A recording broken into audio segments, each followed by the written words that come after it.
Breaking news, I'm Eric Asilius. It's from the NFL, where the players have approved a proposed labor deal that would ensure labor peace in the NFL through the 2030 season. It has passed, and Adam, I see that you are receiving information as we speak, but there has been a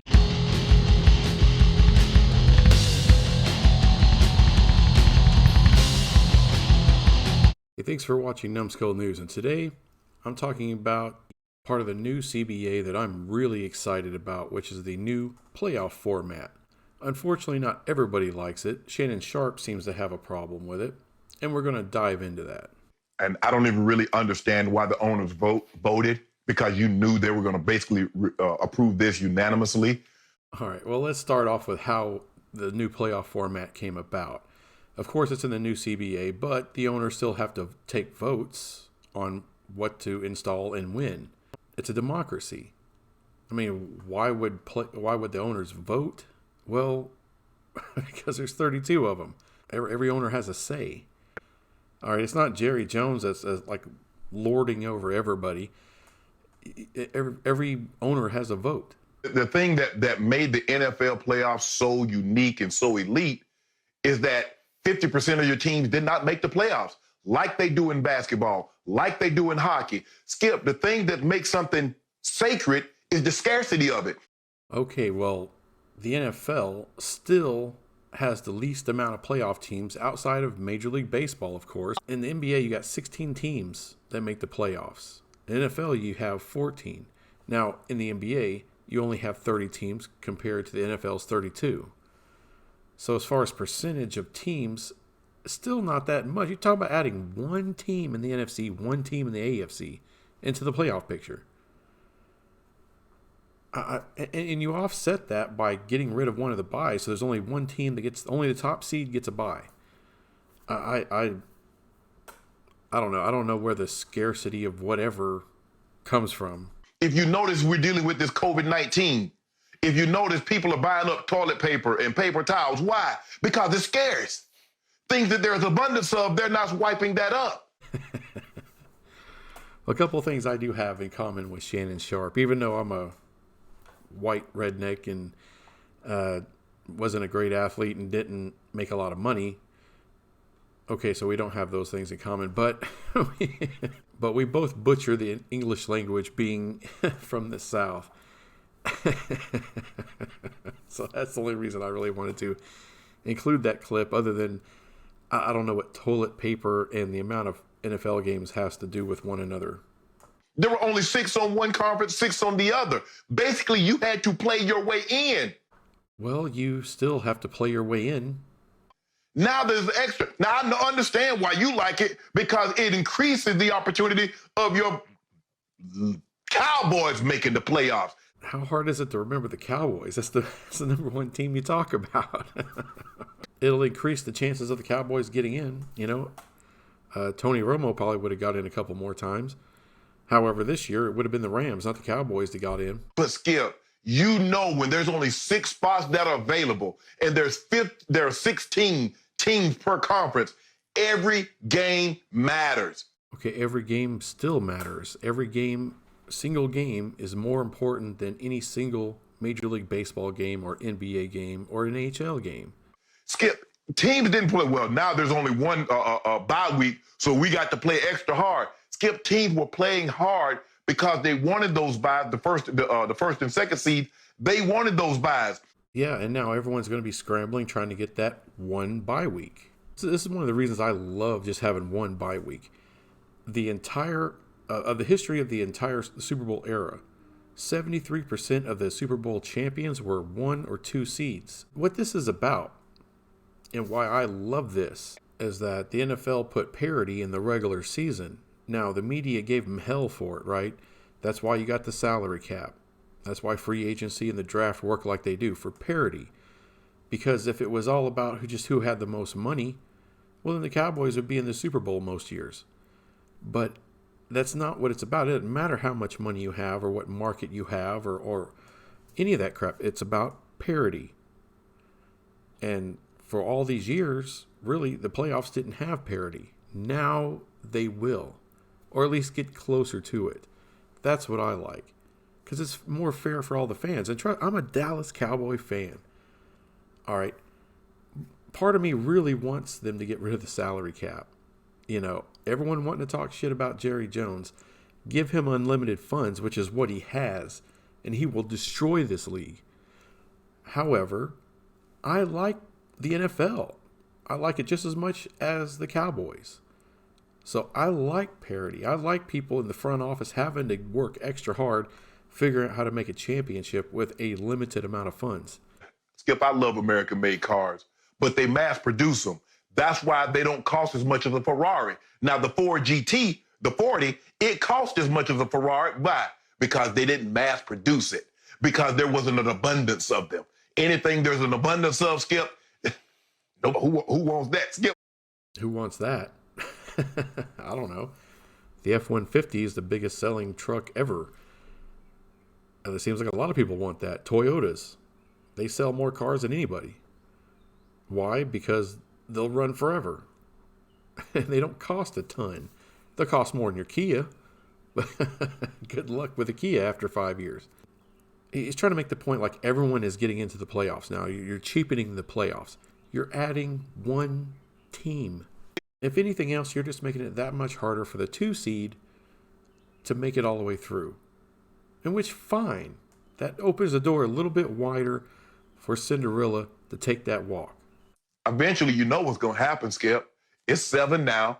Next CBA, it'll be 8. And eventually, it'll be basically you have 10 teams per conference going to the playoffs because the owners can't help themselves. They're never going to pass up an opportunity to get an extra buck. Well, he finally said something correct. The owners don't generally try to pass up an opportunity to get an extra dollar or two. However, they know damn well you water down the product too much and you're going to get in trouble. Will there ever be an 8th team getting into the playoffs? So 16 total teams like the NBA. Basically 50% of all teams getting into the playoffs. Maybe. I won't deny it. Maybe. But you're talking years down the road. It ain't going to be the next CBA or even the one after that. It's going to take a long time to get to that level. And as far as you're getting to 10, teams, 20 teams in the play, that's never happening. Oh, now teams are going to play harder. Skip, are you going to play harder because you know there are more more spots available? Well, you're going to have more teams fighting for that one other extra spot. Yeah, teams are going to fight harder. If nothing else, it'll be more compelling towards the end of the season. I mean, bravo to the NFL to think about the fans, and not just the money, but make things more intriguing. And not only that, but you got to sell a better product to these TV networks when you're asking for more money. Well, it's not like basketball, Skip. We got a spot sewn up and guys start resting. That's not how it is in the NFL. Yeah, that's exactly how it is in the NFL. I mean, the Ravens rested all their guys. Every year, top seeds are resting their guys. Now you're just making it that still may happen a lot of years. I'm not saying it won't, but you're going to get a higher percentage of teams having to play in the last week of the season, play all their guys because they got to win that game to get that number 1 seed. Or it's a team that says, hey, if the number 1 seed loses and we win, we get the 1 seed, we get the bye week, and then they're going to go at it. That's what this is all about. I don't know what the hell Shannon Sharpe is talking about. What league? I mean, the man played in the league forever. You don't see teams resting their guys every damn year? Some teams are going to play their guys. Some teams are going to rest their guys. That extra playoff spot, I don't believe it's changing anything. Yeah, it will change something. You're going to get more teams, like the Titans. They had to go 3 or 4, 5-0 towards the end of the season just to get into the playoffs. So every week was a playoff week. Now you have a chance to have more teams in that kind of atmosphere where every single week they got to win. That makes it more exciting for the fans. Teams would have played harder knowing it was 6 as opposed to 7. That just doesn't make any more sense because if there's a 7th spot, now you have more teams that are going to try to get that 7th spot. It's not about the players playing hard, really. And adding a 7th spot, it's not really, it's more for the fans. The players, of course, are going to play hard unless you got a 1 or 2 seed and both have bye weeks and it's already sewed up at the last week of the season, or they're not, the second seed team isn't really going to go after and try to get that first seed because who cares? They still get a bye week. Well, screw that. Now they're trying to get that number 1 seed. They want that bye week. So there's going to be a lot more competition towards the end of the year. Shannon Sharpe, I don't know. I think he's just trying to be a contrarian, and which I can understand that. I'm a contrarian myself. Ask my wife. She can't stand me sometimes because I just want to argue. I love the fact that there's now only 1 bye per conference. I love the fact that there's a supreme premium now put on winning the conference. Well, then why even have a bye week? Why you need a bye week? NBA doesn't have a bye week. They got all their teams. It's 1 versus 8, yada, yada, yada. So why do you need a bye week? What's the importance of the bye week? You want to get more teams, then why you need a bye week? Why do you need I guess really you don't, unless you want to have 8 teams and 16 total in the playoffs, which he doesn't want that. Is it not great incentive to win your conference and get a week off? Well, Skip, sometimes I really think it's overrated. It all depends on how well you're playing at the time. It's overrated. Again, Shannon just sticks to a point like a pit bull on a bone, man. Just got that locked jaw. He ain't letting go. And that's what this is. He just refuses to let go. But remember, there have been 9, 10, and 6 teams that did not make the playoffs, and that does not feel right to me. And under this new format, 8 of those 9 would have made the playoffs. And to me, that's what's way more important. I can't stand it when I see a 10 and 6 team sitting at home. And the Patriots, when they were 11-5 and didn't make the playoffs, that sucks, man. 22% of today's NFL players abstained from the CBA vote. That 22% didn't cast a vote, yes or no. 22%. I thought they would have learned from 2016 by not voting what happens, the ramifications that come along with not voting, abstaining, staying away. Okay, now they're talking just in general about the CBA. So how did we get here? How did we get to the new playoffs and all of that stuff? And yeah, it's kind of befuddling that 22% of players didn't vote on the CBA or, chose not to vote. I really don't know why. Shannon's trying to make a comparison to where, a ton of people that voted for Barack Obama decided to stay home during the 2016 elections. And a lot of those being black Americans that decided not to vote. I can't blame them. Mommy? Yeah. You're gonna make me oh, I'm sorry. Okay. It's not live or anything. I just cut it out. Okay. The 22% that decided not to vote, I have no idea why. I mean, I can understand why you don't want to vote for Hillary Clinton. I mean, if you're a black American and you don't really want to, you're not too excited to vote for somebody who called you a super predator, I understand that. And you don't know Trump and you're hearing some negative stuff throughout the news about him. I don't blame you for not voting for Trump either. I don't blame you for sitting at home saying, well, screw you. I ain't voting for none of these bastards. I get it. I don't get not voting for the CBA or voting it down or voting or yay or nay, because that directly impacts your pay, your money, your opportunity, your work schedule, everything. They put together, the NFL had 456 pages. Skip, I can honestly say I don't believe I've read 456 pages of anything in my entire life, let alone give me a month, let alone give me 2 weeks to try to read over all that. What kind of an excuse is that? Oh, it's just too many pages. You got a week, couple weeks, a month, 400 pages? Come on. I've read Stephen King's The Stand. What is that, 1,100, 1,200 pages? It is like 1,100 pages. I understand it's probably nowhere near as entertaining. It's boring crap. But, this isn't during the season. This is like the first couple months of the off season where these players aren't doing anything. That directly affects the life of players. So why 22% of them wouldn't vote in the first place, or why Shannon Sharpe doesn't think it's worth going through 400 pages of crap, that's part of the job. And you don't have to do it every year. I'm talking about every 10 years or whenever the CBA comes up, which is not that often. So really, for most players, that's gonna happen once in your whole career. One time. Come on. That what they're trying to say is that you're going to get this trickle-down effect. No, you're not. The 1%ers. See, the guys that make $600,000 will make $700,000. The guys that make $40 million will make $48, $50 million. So what happens is the 1%ers will get a deluge on top of their head. The guys that at the bottom will get one raindrop and says, well, I did feel a little water. Okay, I don't know where he pulled those numbers out of his ass, because that is not how it works.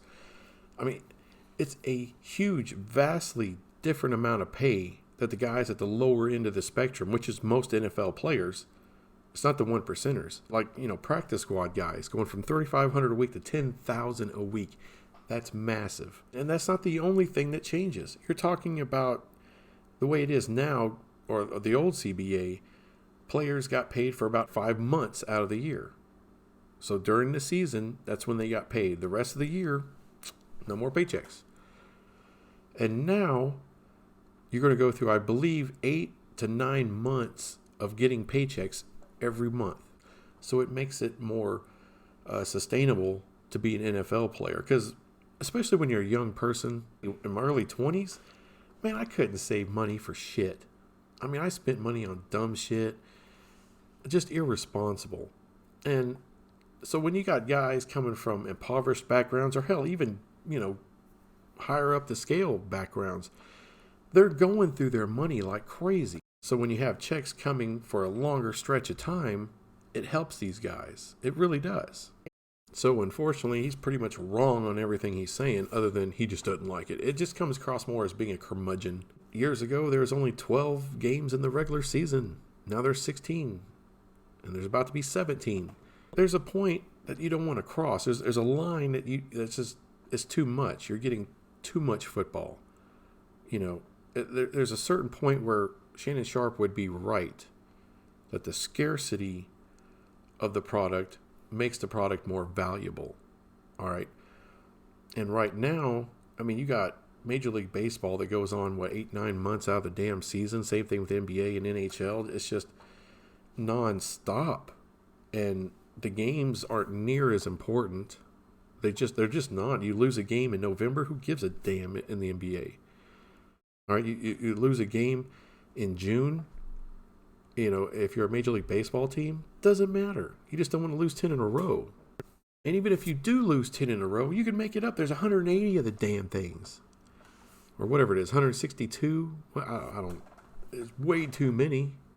So essentially, you're not expanding the amount of time in which you're playing these games. If there's 17 games, you're taking away one preseason game. The extra playoff team, well, it's still in the same amount of playoff weeks. That doesn't change. The divisional weekend is going to look exactly the same as it did last year and every year before that until whenever. I don't see anything but positives out of this.